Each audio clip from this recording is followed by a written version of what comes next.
ಎಲ್ರಿಗೂ ನಮಸ್ಕಾರ. 79ನೇ ಸ್ವಾತಂತ್ರ್ಯ ದಿನಾಚರಣೆಯ ಹಾರ್ದಿಕ ಪ್ರೀತಿಯ ಶುಭಾಶಯಗಳು ನಿಮ್ಮೆಲ್ಲರಿಗೂ. ನಮ್ಮ ದೇಶಕ್ಕೆ ಸ್ವತಂತ್ರ ಬರೋದಕ್ಕೆ ಲಕ್ಷಾಂತರ ಬಲಿದಾನಗಳಾಗಿದೆ. ಸ್ವತಂತ್ರ ಉಳಿಸ್ಕೊಳ್ಳೋದು ಕೂಡ ಅಷ್ಟೇ ಜವಾಬ್ದಾರಿಯುತ ಮತ್ತು ಚಾಲೆಂಜಿಂಗ್ ಕೆಲಸ ಆಗಿದೆ. ಸಿಕ್ಕಿರೋ ಸ್ವಾತಂತ್ರ್ಯವನ್ನ ಉಳಿಸ್ಕೊಳ್ಳೋದಕ್ಕೆ ಬಿಸಿ ರಕ್ತದ ಯೋಧರು ಗಡಿ ಕಾಯೋ ಕೆಲಸ ಮಾಡ್ತಿದ್ದಾರೆ. ಸಾವಿರಾರು ಜನ ನೆತ್ತರು ಹರಿಸಿದ್ದಾರೆ. ಹಾಗಾಗಿ ನಾವು ನೀವು ಎಲ್ಲರೂ ಕೂಡ ಮನೆಯಲ್ಲಿ ಕುತ್ಕೊಂಡು ನಮ್ಮ ಕಚೇರಿಗಳಲ್ಲಿ ಕುತ್ಕೊಂಡು ಆರಾಮಾಗಿ ಈ ಸ್ವಾತಂತ್ರ್ಯೋತ್ಸವವನ್ನ ಆಚರಣೆ ಮಾಡ್ತಾ ಇದ್ದೀವಿ. ಸ್ವಾತಂತ್ರ್ಯೋತ್ಸವದ ಈ ಸುಸಂದರ್ಭದಲ್ಲಿ ಕನ್ನಡ ನಾಡಿನ ಹೆಮ್ಮೆಯ ಯೋಧರ ಸಂದರ್ಶನ ನಿಮಗಾಗಿ. ಓಪನ್ ಹಾರ್ಟ್ ವಿತ್ ಸಭಾ ಕಾರ್ಯಕ್ರಮದಲ್ಲಿ ನನ್ನ ಸ್ಪೆಷಲ್ ಅತಿಥಿಯನ್ನ ಪರಿಚಯ ಮಾಡಿಕೊಟ್ಟಿದ್ದಾಯ್ತು. ಅವರೇ ನಿವೃತ್ತ ಕರ್ನಲ್ ಡಾಕ್ಟರ್ ದಿನೇಶ್ ಮುದ್ರೆ ಸರ್. ದಿನೇಶ್ ಮುದ್ರೆ ಸರ್ ತುಂಬಾ ದೂರನವ್ರೇನಲ್ಲ, ನಾನ್ ಬ್ಯಾಡಗಿಯವಳು, ಅವ್ರು ನನ್ನ ಪಕ್ಕದೂರು ರಾಣೆಬೆನ್ನೂರಿನವರು. ಸೊ ನನಗೆ ಗೊತ್ತಾದ ತಕ್ಷಣ ನನ್ಗೆ ತುಂಬಾ ಖುಷಿ ಆಯ್ತು. ಅದರ ಜೊತೆಗೆ ನಮ್ಮೂರು ನನ್ನ ಜಿಲ್ಲೆಯವರು ಅನ್ನೋ ಹೆಮ್ಮೆ ನನಗಿದೆ. ಅಟ್ ದ ಸೇಮ್ ಟೈಮ್ ಮತ್ತೊಂದೇನು ಅಂತಂದ್ರೆ, ನಾನು ಹೋಗಕ್ಕಾಗದೆ ಇರುವಂತಹ ಪ್ರೊಫೆಷನ್ ನಲ್ಲಿ 30 ವರ್ಷ ಅವ್ರು ಕೆಲಸ ಮಾಡಿ ಬಂದಿದ್ದಾರೆ. ಆರ್ಮಿ ಆಳ ಅಗಲ ಆಗಿರಬಹುದು, ಅವಾಗಿನ ಆರ್ಮಿಗೂ ಅವಾಗಿನ ಮಿಲಿಟರಿಗೂ ಈಗಿರೋ ಮಿಲಿಟರಿಗೂ ಏನೆಲ್ಲ ಡಿಫ್ರೆನ್ಸ್ ಇದೆ. ನನ್ ಸಾಕಷ್ಟು ಪ್ರಶ್ನೆಗಳನ್ನ ಕೇಳೋದಕ್ಕೆ ಸ್ಟಾರ್ಟ್ ಮಾಡ್ತೀನಿ. ಸರ್ ನಮಸ್ಕಾರ ಮತ್ತೊಮ್ಮೆ. ಹೆಂಗದಿರಿ? ಎಲ್ಲ ಚೆನ್ನಾಗಿದೆ, ಬಹಳ ಆರಾಮಿದೆ, ಬಹಳ ಖುಷಿ ಆಗುತ್ತೆ ನಿಮ್ಮನ್ನ ಭೇಟಿ ಮಾಡಿ. ಸೊ ಇದು ನಮ್ಮ ಕನ್ನಡ ನಾರ್ತ್ ಕರ್ನಾಟಕ, ನಾವು ನಾರ್ತ್ ಕರ್ನಾಟಕ ಅಂತ ಹೇಳೋದಿಲ್ಲ, ಎಷ್ಟೋ ಸತಿ ಉತ್ತರ ಕರ್ನಾಟಕ ಅಲ್ಲ ಉತ್ತಮ ಕರ್ನಾಟಕ ಅಂತ ಹೇಳ್ಬೋದು. ಯಾಕಂತಂದ್ರೆ ಅಲ್ಲಿ ಅಂತ ಒಂದು ಸೊಗಸೇನಿದೆ, ಅದಕ್ಕೆ ನಾವು ಉತ್ತಮ ಕರ್ನಾಟಕ ಅಥವಾ ಎತ್ತರ ಕರ್ನಾಟಕ ಅಂತಾನು ಹೇಳ್ಬೋದು ಅಂತ ನನಗೆ ಅನ್ಸುತ್ತೆ. Thank you so much for inviting me. ಯಾವ ವ್ಯಕ್ತಿ ಆರ್ಮಿನ ಜಾಯಿನ್ ಆಗಬಹುದು? ಓಕೆ, ಎಲಿಜಿಬಿಲಿಟಿ ಪ್ರಕಾರ ಅಂತಂದ್ರೆ ಈ ಕ್ವಾಲಿಫಿಕೇಶನ್ ಮಾಡಿ ಆರ್ಮಿ ಜಾಯಿನ್ ಆಗ್ಬಹುದು, ಅಥವಾ 10+2 ಮುಗಿಸ್ಕೊಂಡು NDA ಜಾಯಿನ್ ಆಗ್ಬಹುದು, ಅಥವಾ ಗ್ರಾಜುಯೇಷನ್ ಮುಗಿಸ್ಕೊಂಡು OT ಅಥವಾ IMA ಜಾಯಿನ್ ಆಗ್ಬಹುದು ಅಂತ ಹೇಳ್ತೀವಿ ನಾವು. But more than the qualification, ಒಂದು ಎಬಿಲಿಟಿ ಅಂಡ್ ಆಪ್ಟಿಟ್ಯೂಡ್ ಇರಬೇಕು ಅನ್ನೋದು ನನಗೆ ಫಸ್ಟ್. ಯಾರೇ ನಾನು ಕೇಳಿದ್ರು ಕ್ಯಾನ್ ಐ ಜಾಯಿನ್ ಆರ್ಮಿ ಅಂತ ಕೇಳಿದಾಗ ನಾನು, it is not from qualification point of view, ಅದು ನೀವು ಪಡ್ಕೋಬಹುದು, ಬಟ್ ಆದ್ರೆ ಒಂದು ಆಪ್ಟಿಟ್ಯೂಡ್ ಬೇಕಾಗತ್ತೆ. ಯಾರು ಜಾಯಿನ್ ಆಗ್ಬಹುದು ಅಂತ ನಾನು ಕೇಳಿದ್ರೆ ಅಕಾಡೆಮಿಕಲಿ ಯಾರು ತುಂಬಾ ಜಾಸ್ತಿ ಇನ್ಕ್ಲೈನ್ಡ್ ಇರಲ್ಲ. ಅಂದ್ರೆ one who is Jack of all trades ಅಂತ ನಾನೇನ್ ಹೇಳ್ತೀನಿ ಅಂತಂದ್ರೆ, one who is good in everything. Studies ಅಲ್ಲಿ ಆಗಿರ್ಬೋದು, ಅಡ್ವೆಂಚರ್ ಆಕ್ಟಿವಿಟೀಸ್ ಅಲ್ಲಿ ಆಗಿರ್ಬೋದು, ಸ್ಪೋರ್ಟ್ಸ್ ಅಂಡ್ ಇದ್ರಲ್ಲಿ ಆಗಿರ್ಬೋದು, ಆಮೇಲೆ ಒಂದು ಸ್ಲೈಟ್ಲಿ ಎಕ್ಸ್ಪೋಸ್ಡ್ ಇರ್ಬೋದು, ಲೈಕ್ NCC ಆಗಿರ್ಬೋದು, ಅಥವಾ ಸೈನಿಕ್ ಸ್ಕೂಲ್ಸ್ ಆಗಿರ್ಬೋದು, ಅಥವಾ RIMC ಆಗಿರ್ಬೋದು, ಅಥವಾ ಒಂದು ರೆಸಿಡೆನ್ಷಿಯಲ್ ಸ್ಕೂಲ್ ಅಲ್ಲಿ ಇದ್ದಂತ ಒಂದು ಬ್ಯಾಕ್ ಗ್ರೌಂಡ್ ಇರ್ಬೋದು. ಆಮೇಲೆ ಸ್ಪೋರ್ಟ್ಸ್ ಆಕ್ಟಿವಿಟಿ, ಆಮೇಲೆ ಇಂಥವ್ರು ಇದ್ದಾಗ ಏನಾಗುತ್ತೆ ಅಂದ್ರೆ, ಆ ಮನುಷ್ಯನಿಗೆ, ಆ ಹುಡುಗನಿಗೆ ಅಥವಾ ಒಂದು ಲೇಡಿಗೆ, ಈ ನಡುವೆ women also are welcome in to the army, so ಅವ್ರಿಗೆ ಅನುಕೂಲ ಆಗುತ್ತೆ. ಅಂದ್ರೆ ಒಂದು ಅಡ್ಜಸ್ಟಬಿಲಿಟಿ ಫ್ಯಾಕ್ಟರ್ ಅಂತ ಹೇಳ್ತೀವಿ, ಅಂದ್ರೆ they can easily adjust to that changing environment ಅಂತ ನನಗೆ ಅನ್ಸುತ್ತೆ. ಯಾರು ಮನೆಯಲ್ಲೇ ಇದ್ಕೊಂಡು ಯಾವಾಗ್ಲೂ ಶೆಲ್ಟರ್ಡ್ ಒಂದು ಇದರಲ್ಲಿ ಎನ್ವಿರಾನ್ಮೆಂಟ್ ಅಲ್ಲಿ ಇರ್ತಾರೆ, ಸೊ ಅವ್ರಿಗೆ it may take little more time to adjust in this, so ಅಂತ ನನಗೆ ಅನ್ಸುತ್ತೆ. So more than the qualification, ಒಂದು aptitude and of course the ability, ಇವೆರಡು ನಾವು ನೋಡಿದಾಗ ಯಾರು ಇದು ಇದೆ, ಅವರು they can definitely join the army ಅಂತ.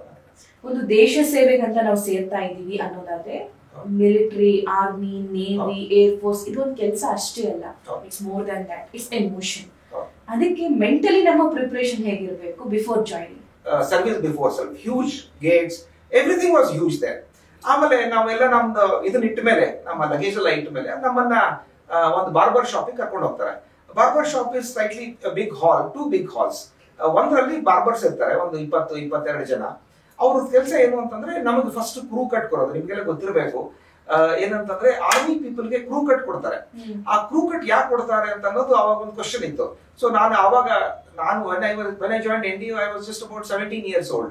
ಸೊ ಕೂದಲು ಚೆನ್ನಾಗಿತ್ತು. ಅಲ್ಲಿ ಹೋದ ತಕ್ಷಣ ಅಲ್ಲಿ ಕೂತ್ಕೊಂಡೆ ಚೇರ್ ಮೇಲೆ, 2 ನಿಮಿಷದಲ್ಲಿ ಅವನ ಕ್ಲಿಪ್ಪರ್ ಇರುತ್ತೆ, ಅವ್ನಿಗೆ ಯಾವ್ದು ಸ್ಟೈಲಿಸ್ಟ್ ಅಲ್ಲ ಏನಿಲ್ಲ, ಅವನು ಎಲ್ಲಿಂದನೋ ಬಂದಿರ್ತಾನೆ, ಬಾರ್ಬರ್ ಕಟ ಕಟ ಕಟ ಅಂತ ಹೇಳಿ ತೆಗಿತಾನೆ. ಅದು ಜಸ್ಟ್ ಅಬೌಟ್ 1 ಇಂಚ್ ಮೇಲ್ಗಡೆ ಒಂದು ಕೂದಲು ಬಿಡ್ತಾನೆ. ಅಂದ್ರೆ ನಾವು ಕ್ಯಾಪ್ ಹಾಕೊಂಡಾಗ ಕೂದಲು ಕಾಣಬಾರ್ದು ಅಂತ. ಮುಂದ್ಗಡೆ ಏನ್ ಮಿರರ್ ಎಲ್ಲ ಏನಿಲ್ಲ.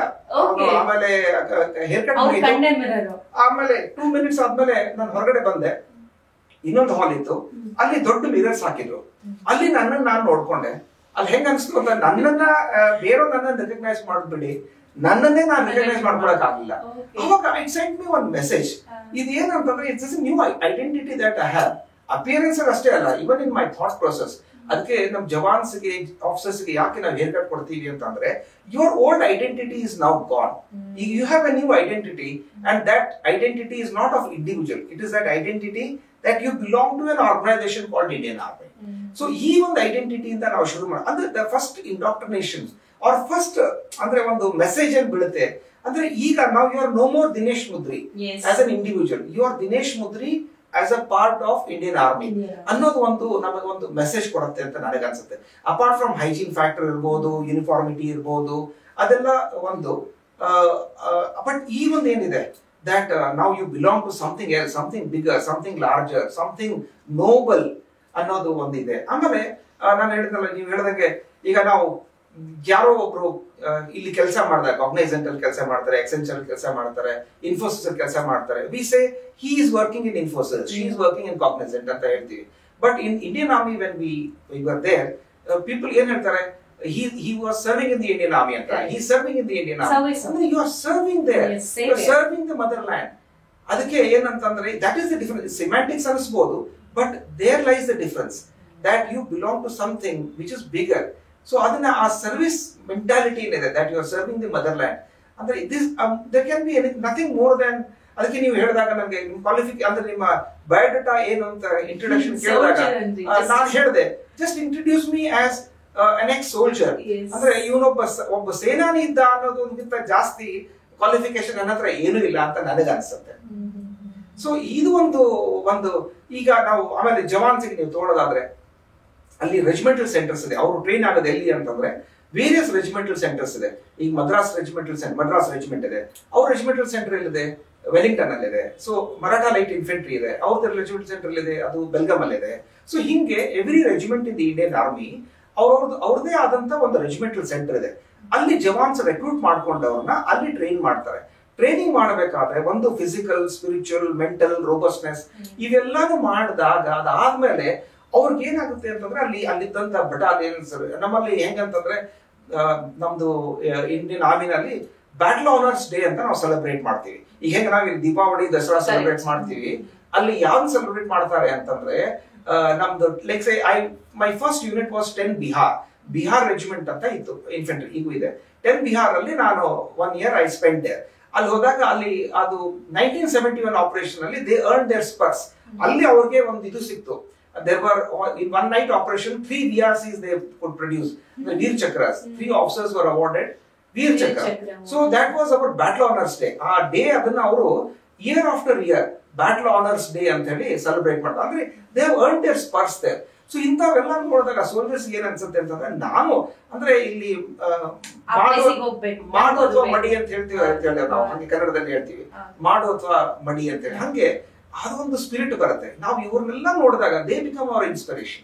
ಸೊ ನಾವೆಲ್ಲ ಇದನ್ನ ನೋಡಿ ನಾವು ಚೇಂಜ್ ಆಗ್ತೀವಿ. Mentally we change. ಯಾಕಂತಂದ್ರೆ ಆಮೇಲೆ ಸೈಕಾಲಜಿಕಲಿ ಆಲ್ಸೋ ನೀವು ಕೇಳ್ತೀರಿ ನನಗೆ what is the biggest strength of the Indian army. It is not about equipment, ಆಮೇಲೆ ಮಿಸೈಲ್ಸ್ ಆರ್ ದಿಸ್ ಥಿಂಗ್. ಅದಿದೆ, ಆ ಒಂದು ಪೋರ್ಷನ್ ಇದೆ. ಈ ಸಿಟಿಸನ್ಸ್ ನಮ್ಮ ಮೇಲೆ ಇಟ್ಟಂತ ಒಂದು ನಂಬಿಕೆ, ಒಂದು ಟ್ರಸ್ಟ್, ಒಂದು ಹೋಪ್. ಆ ಹೋಪ್ ಇದೆ. We know when it comes to us we are the last bastion of our nation ಅಂತ ನನಗೆ ಗೊತ್ತಿದೆ. ಆ ಒಂದು ನಾವು ರಿಲೇ ರೇಸ್ ಅಲ್ಲಿ ನನಗೊಂದು ಬೇಟನ್ ಬಂತು ಅಂತಂದ್ರೆ I am the last runner. ಅಂದ್ರೆ ಎಲ್ಲಾರು ಓಡಿಬಿಟ್ಟಿದ್ದಾರೆ, ನನ್ನ ಹತ್ರ ಬೇಟನ್ ಬಂದಿದೆ ಅಂತಂದ್ರೆ ನನಗೊಂದು it's my turn and I am A finisher. ಅಂದ್ರೆ ಇದಾದ್ಮೇಲೆ ನಾನು ಯಾರು ಕೊಡಕ್ ಆಗಲ್ಲ. ಸೊ ಆ ಒಂದು ಸೈಕಾಲಜಿಕಲ್ ಇದೆ. ಅದಕ್ಕೆ ಎಲ್ಲಿ ಸಿವಿಲ್ ಅಡ್ಮಿನಿಸ್ಟ್ರೇಷನ್ ಫೇಲ್ ಆಗುತ್ತೆ, ಎಲ್ಲಿ ಪೊಲೀಸ್ ಫೇಲ್ ಆಗುತ್ತೆ, ಎಲ್ಲಿ ಪ್ಯಾರಾಮಿಲಿಟರಿ ಫೋರ್ಸಸ್ ಫೇಲ್ ಆಗ್ತಾರೆ. ನಾವು ಯಾವುದೇ ಒಂದು ಇದರಲ್ಲಿ ಯಾಕೆ ಸಕ್ಸೀಡ್ ಆಗ್ತೀವಿ ಅಂತಂದ್ರೆ ಜವಾನ್ಸ್ಗೆ ಅದೊಂದು ಇದಿದೆ. ಯಾವುದೋ ಈಗ ಮೊನ್ನೆ ನಮ್ಮ ವಯನಾಡಲ್ಲಿ ಒಂದು ಇದು ಆಯ್ತು, ಲ್ಯಾಂಡ್ ಸ್ಲೈಡ್ ಆಯ್ತು, ಹ್ಯೂಜ್ ಲ್ಯಾಂಡ್ ಸ್ಲೈಡ್ ಆಯ್ತು. ಪೀಪಲ್ ವೆಂಟ್ ಫ್ರಮ್ ಬ್ಯಾಂಗ್ಳೂರ್, ಇಲ್ಲಿಂದ ಸೋಲ್ಜರ್ಸ್ ಅಲ್ಲಿ ಹೋಗಿ ಬ್ರಿಡ್ಜ್ ಲೀವ್ ಮಾಡಿದ್ರು, ಇಷ್ಟು ರೆಕಾರ್ಡ್ ಟೈಮ್ ಅಲ್ಲಿ. ಸೊ ಇವರೆಲ್ಲ ಮಾಡಿದವ್ರು ಯಾಕೆ ಮಾಡ್ತಾರೆ ಅಂದ್ರೆ ಅದು ನಮ್ಗೆ ಗೊತ್ತಿದೆ, ನಮ್ಮ ದೇಶದ ಜನ ನಮ್ಮ ಮೇಲೆ ಒಂದು ಹೋಪ್ ಇಟ್ಟಿದ್ದಾರೆ. ನಾನ್ ಟೆಕ್ನಿಕಲ್ ಟರ್ಮ್ಸ್ ನ ಎಕ್ಸ್ಪ್ಲೈನ್ ಮಾಡಿದ್ರಿ, ಮೆಡಿಕಲ್ ಎಕ್ಸ್ಪ್ಲೈನ್ ಮಾಡಿದ್ರಿ, ನರ್ಸಿಂಗ್ ಎಕ್ಸ್ಪ್ಲೈನ್ ಮಾಡಿದ್ರಿ.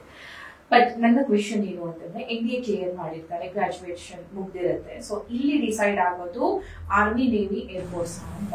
ಸೊ ಈ ಸೆಲೆಕ್ಷನ್ಸ್ ಮೇಲಾಗುತ್ತೆ ಯಾವ ಆಧಾರದ ಮೇಲೆ? ನಾವು NDA ಫಾರ್ಮ್ ಫಿಲ್ ಮಾಡಬೇಕಾದ್ರೆ ನಾವಲ್ಲಿ ಪ್ರಿಫರೆನ್ಸ್ ಕೊಟ್ಟಿರ್ತೀವಿ. ಆರ್ಮಿ, ನೇವಿ, ಏರ್ ಫೋರ್ಸ್ ಅಂತ in the order of priority ನಾವು ನಮ್ಮ ಪ್ರಿಫರೆನ್ಸ್ ಕೊಟ್ಟಿರ್ತೀವಿ. ಅದಾದ್ಮೇಲೆ ಏನಾಗುತ್ತೆ ಅಂತಂದ್ರೆ out of 300 cadets who join national defence academy, about 160 or 70 are army cadets. ಆಮೇಲೆ about 80-90 of them are air force. Only about 30-40 of them are in the navy. So naval merit ಅಲ್ಲಿ ಬರಬೇಕು ಅಂತಂದ್ರೆ you should be very high in the order of merit. Only then you can join navy. ಇಲ್ಲ ಅಂತಂದ್ರೆ ನೀವು general merit ಅಲ್ಲಿ ಬಂದ್ರು, although ನೀವು you may be a naval opti or air force opti, but air force merit ಅಲ್ಲಿ ಬರಲಿಲ್ಲ ಅಂತಂದ್ರೆ then you will be given army merit. So ಹಿಂಗೆ, so because there are only 30 or 40 vacancies for a naval cadet in the NDA, and about 60-70 maybe for air force and rest of them for army. So ಹಿಂಗೆ ನಾವು choice ಕೊಟ್ಟಿರ್ತೀವಿ, but ಅದ್ರ ನಾವು merit ಅಲ್ಲಿ ಬರಲಿಲ್ಲ ಅಂತಂದ್ರೆ we get something may not be our choice. So fine. So ಅವ್ರ merit ಚೆನ್ನಾಗಿತ್ತು, ರ್ಯಾಂಕಿಂಗ್ ಚೆನ್ನಾಗಿತ್ತು ಅಂತಂದ್ರೆ ಅವರು if they won't like navy they can join army also. They have a choice, right? No, if you have given Navy as your first option and you have come in the naval merit and also in the general merit, then you will be given Navy because you opted for Navy. You opted for Navy. And likewise, Air Force ಗೆ ಒಂದು difference ಏನಿರುತ್ತೆ ಅಂದ್ರೆ SSB ನಲ್ಲಿ, air force ಅಲ್ಲಿ ಒಂದು PABT test ಅಂತ ಮಾಡ್ತಾರೆ, pilot aptitude battery test ಅಂತ ಹೇಳ್ತೀವಿ ನಾವು.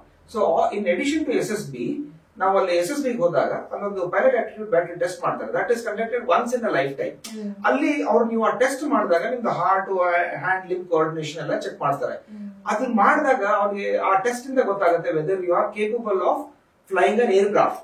So if you fail in that test, once you fail then you can never become a pilot again ಅಂತ ಹಂಗೆ.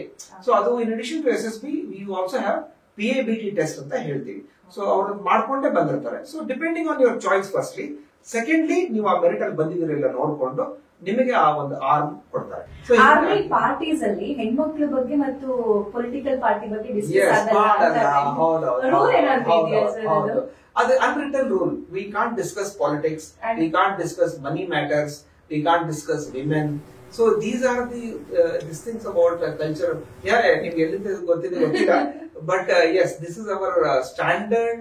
We can't discuss anything. In fact, ಅಲ್ಲಿ ಹೆಂಗಿದೆ ಅಂತಂದ್ರೆ ಆ ಕಲ್ಚರೇ ಬೇರೆ ಇದೆ. ನಾವು ಈಗ when we are all sitting, let us on social ಇದರಲ್ಲೇ ಗ್ಯಾದರಿಂಗ್ ಇರಬಹುದು, ಒಂದು ಯಾವುದೋ ಒಂದು ಎಕ್ಸಿಬಿಷನ್ ಅಥವಾ ಒಂದು ಯಾವುದೋ ಸೆಮಿನಾರ್, ಯಾವುದೋ ಒಂದು ವರ್ಕ್ಶಾಪ್ ಅಲ್ಲಿ ಕೂತ್ಕೊಂಡಿರ್ಬೋದು.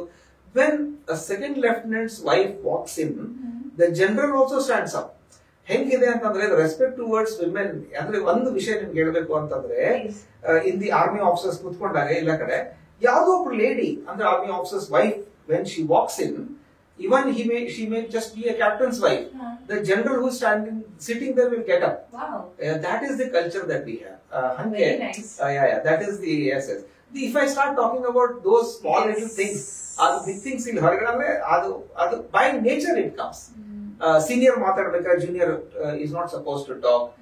When we walk, let's say 3 officers are walking, the senior most will always be on the right side, 2 junior most officers will be on his left side. And these are the small little things. ಹೆಂಗೆ ಯಾಕೆ ಅಂತಂದ್ರೆ, like say when 3 officers are walking, there will be a jawan who comes in front. ಅವನು salute ಮಾಡಿದಾಗ only the senior most officer will salute him back. ಅಂದ್ರೆ he knows, the jawan also knows the officer who's marching or walking on the rightmost side is the senior most officer. So he will salute only him. He doesn't salute all the 3 officers. So ಇಲ್ಲಿ ಹೆಂಗೆ ನಾನು ನೋಡ್ತಾ ಇರ್ತೀನಿ, ಒಂದೊಂದ್ಸತಿ ಅಜೀಬ್ ಅನ್ಸುತ್ತೆ ನನಗೆ.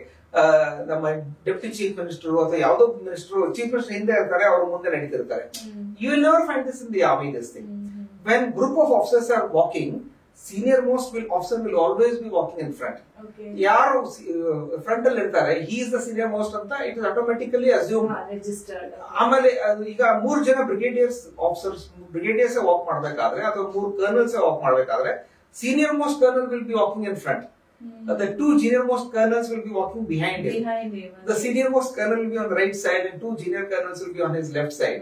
So hange whenever I see deputy chief minister walking in front of chief minister, ನನಗೆ ಅನ್ಸುತ್ತೆ ಏನಪ್ಪ ಕಲ್ಚರ್ ಇದೆ ಅಂದ್ರೆ. ಬಟ್ ಆಫ್ ಕೋರ್ಸ್ ಇಲ್ಲಿ ಪೊಲಿಟಿಕಲ್ ಇದರಲ್ಲಿ ಬೇರೆ ಕಲ್ಚರ್ ಇದೆ, ಅಲ್ಲಿ ಬೇರೆ ಕಲ್ಚರ್ ಇದೆ. ಆಮೇಲೆ ಊಟ ತಗೊಳ್ಬೇಕಾದ್ರೆ, ಪ್ಲೇಟ್ ತಗೋಬೇಕಾದ್ರೆ ladies are always given the first this thing. Ladies first take and thereafter ನಮ್ಮ ಪಾರ್ಟಿನಲ್ಲಿ ಇದ್ದಾಗ ಊಟ ತಗೊಳ್ಳೋದು ಹೆಂಗಿದೆ ಅಂತಂದ್ರೆ, ladies are always taken first. After that the senior most officer takes the plate.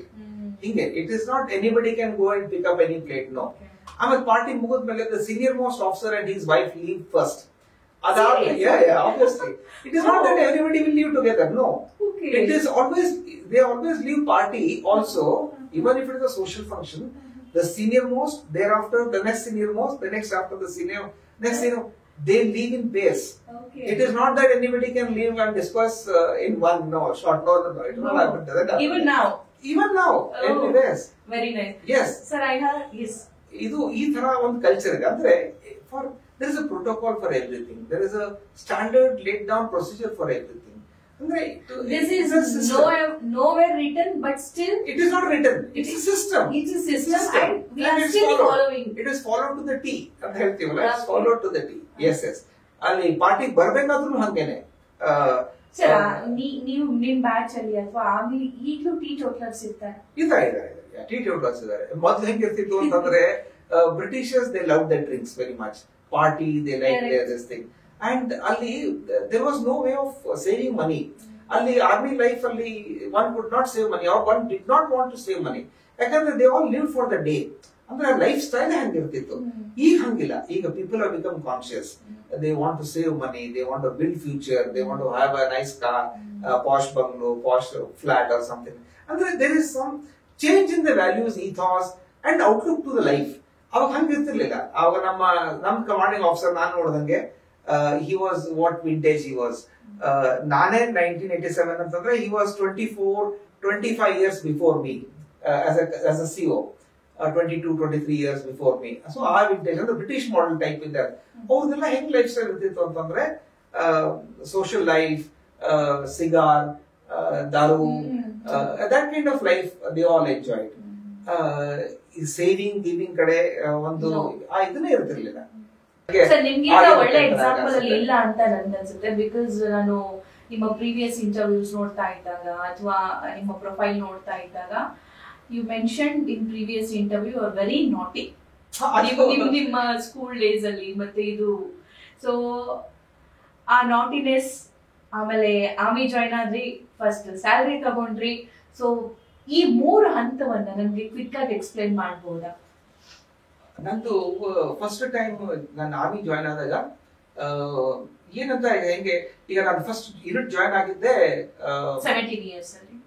I was 21 by that time. ಯಾಕಂದ್ರೆ 4 ವರ್ಷ training ಆಯ್ತಲ್ಲ.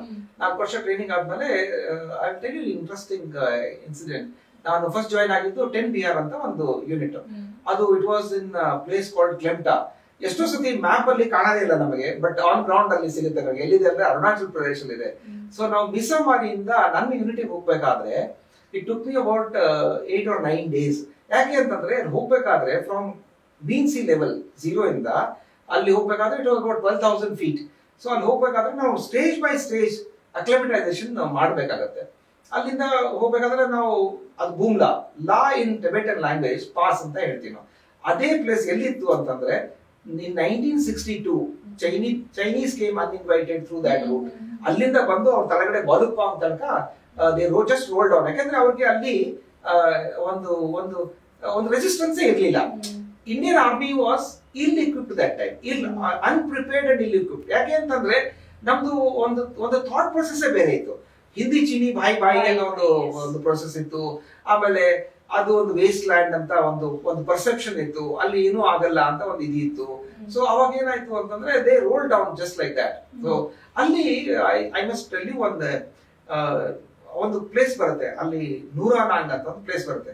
That is where that famous Nuranang battle was Ghat.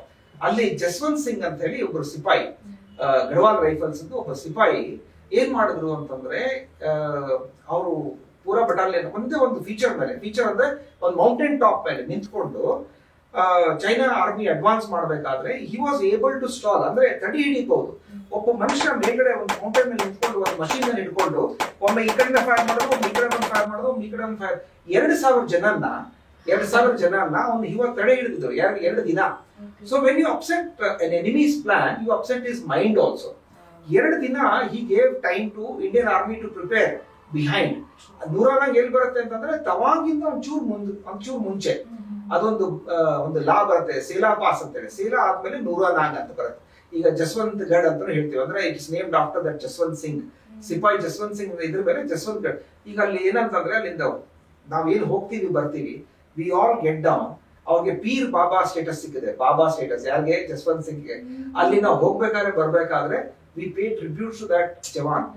2 days he was able to stand alone with one machine gun continuously fire at Chinese people, stall their move. And see, ಯಾವಾಗ mountain ಮೇಲೆ ಒಬ್ಬ ಮನುಷ್ಯ ಕೂತ್ಕೊಂಡು fire ಮಾಡ್ತಾನೆ ಬೇರೆ ಬೇರೆ ಕಡೆಯಿಂದ, what Chinese thought ಏನ್ ಎಲ್ಲಾ ಕಡೆ ಇದಾವೆ, ದೊಡ್ಡ ಫೋರ್ಸ್ ಇದೆ ಅಂತ ಅವ್ರಿಗೊಂದು ಒಂದು he was able to mislead them.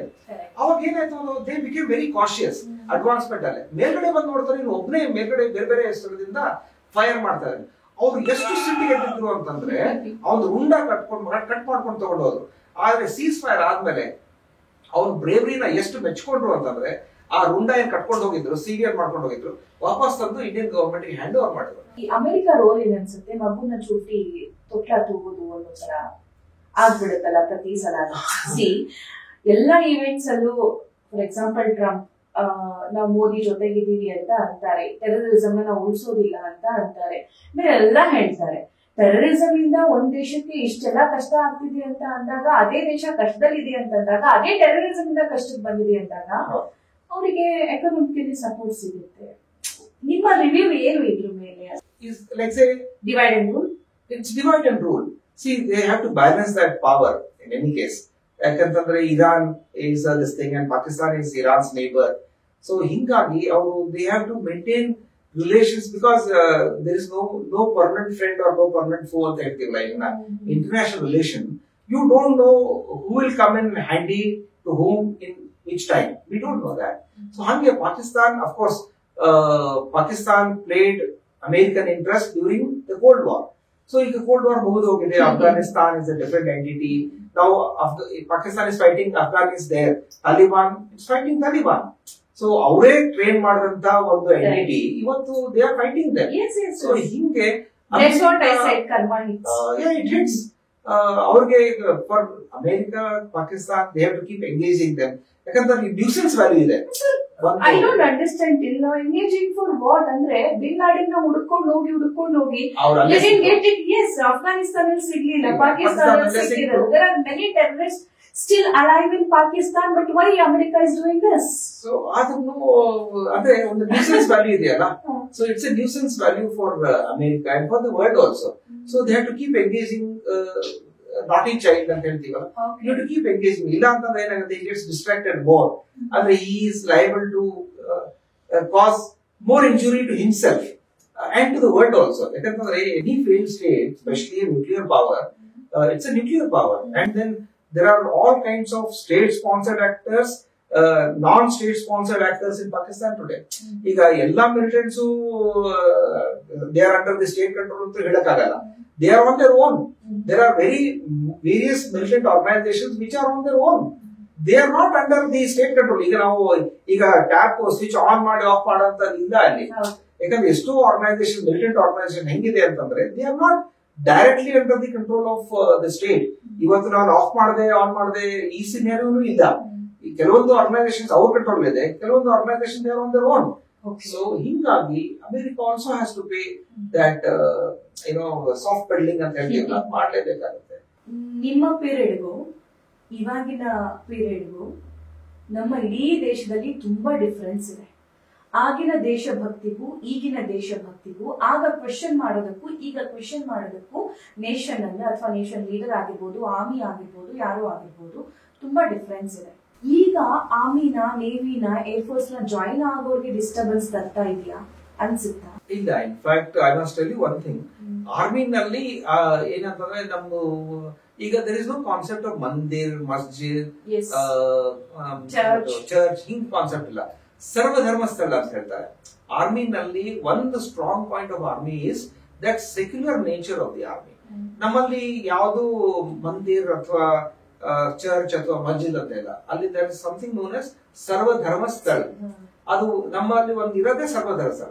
As a Brahmin, I am myself a Brahmin. ನಾನು ಮಸ್ಜಿದ್ಗೂ ಹೋಗಿದ್ದೀನಿ, ಆಮೇಲೆ ಸ್ಕಲ್ ಕ್ಯಾಪ್ ಹಾಕಿದ್ದೀನಿ, ಚರ್ಚ್ಗೂ ಹೋಗಿದ್ದೀನಿ. ಅದು ಹೋಗ್ಲೇಬೇಕು. Every year whenever there is function in Gurudwara, I go to Gurudwara. When there is function in Masjid, I go to Masjid. When there is function in Mandir, I go to Mandir. Everybody, irrespective of ಯಾವ Religion. Cost religion ಅವನಿದ್ದಾನೆ, ಅವನ back ground it is immaterial. Everybody goes to every workplace. We call that as place of worship. ಅಷ್ಟೇ, it is place of worship. In fact some ನಾವು Baha'is faith ಅಂತ ಹೋದಾಗ, ಎಲ್ಲಿ if you go to Lotus Temple in Delhi, ಅಲ್ಲಿ ಹೋದಾಗ ಅಲ್ಲಿ ಯಾವ ಮೂರ್ತಿನೂ ಇಲ್ಲ. You have to just sit, meditate on the god that you believe in, on the faith that you believe in, Baha'is faith.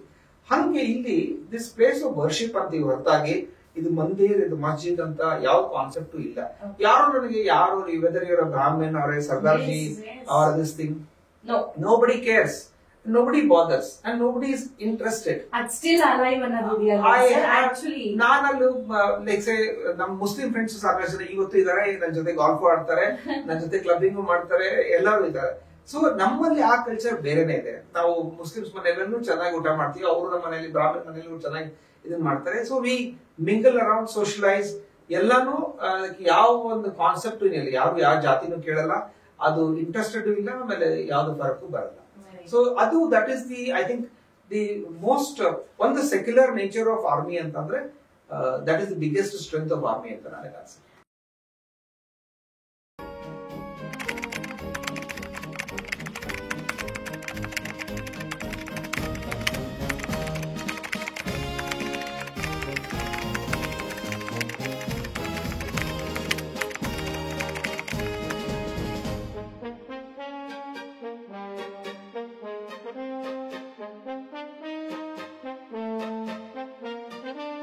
Thank you.